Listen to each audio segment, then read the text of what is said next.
I will make you fishers of men. Come with me and be my friends. Listen to my truth, hear my word, take it to the ends of the earth.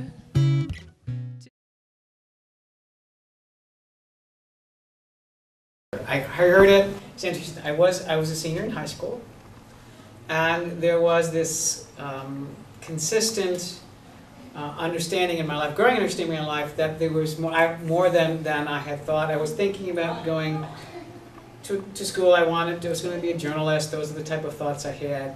And the more I was in the process, the more I said, there's got to be more. There has to be more. And eventually that clarified, into, first of all, service, and then that service became service to Christ.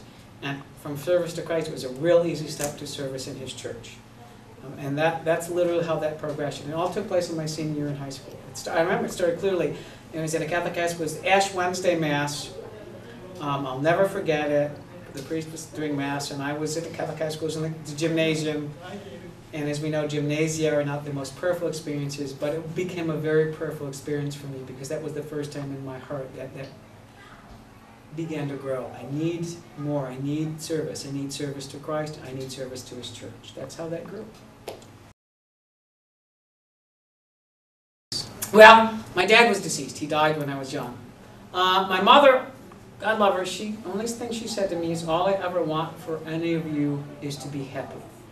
I want to make sure that what you're doing is going to make you happy. And that was her response. And she's always said that to, I have two brothers and a sister.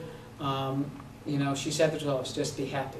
I have a brother who's 18 months older than I am. He was in college. He called me. He was great. So he says, don't sign anything. I want to come up and talk to you. My sister's older. She was very happy. By and large, my family was happy. But the motivation, Mom, was really clear. I need you to be happy.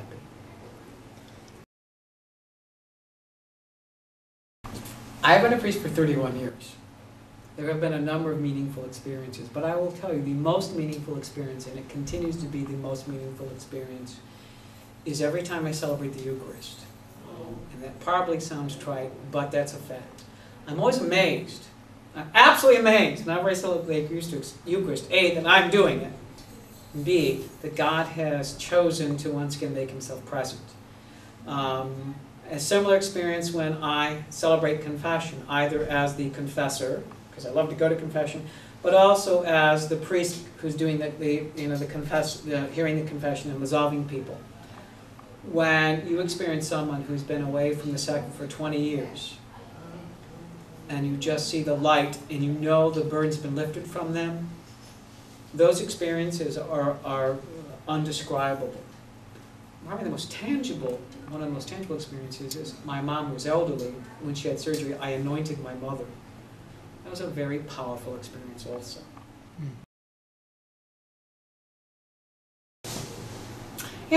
Challenging time.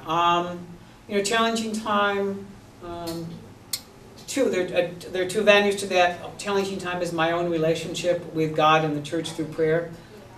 Sometimes we all experience these moments when prayer is more difficult to do, either because we need to be more attentive or time-wise, whatever. And when those times are happening, then everything else becomes more challenging. And then there's sometimes challenging, I always say part of my major job as a priest to get out of God's way. And sometimes I'm challenging just to do that, to remind myself it is not about me.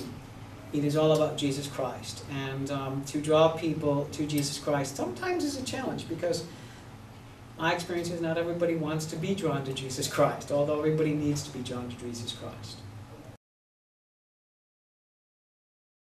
I always tell young men the same thing. First of all, you must have prayer. You must be praying regularly.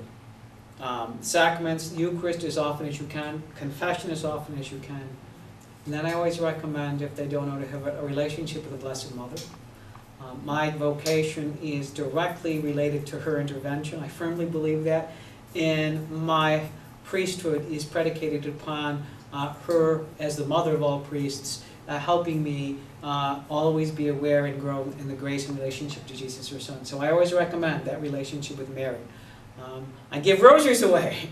I always recommend that because that prayer and a relationship with Mary help us keep our focus on Jesus Christ, her Son.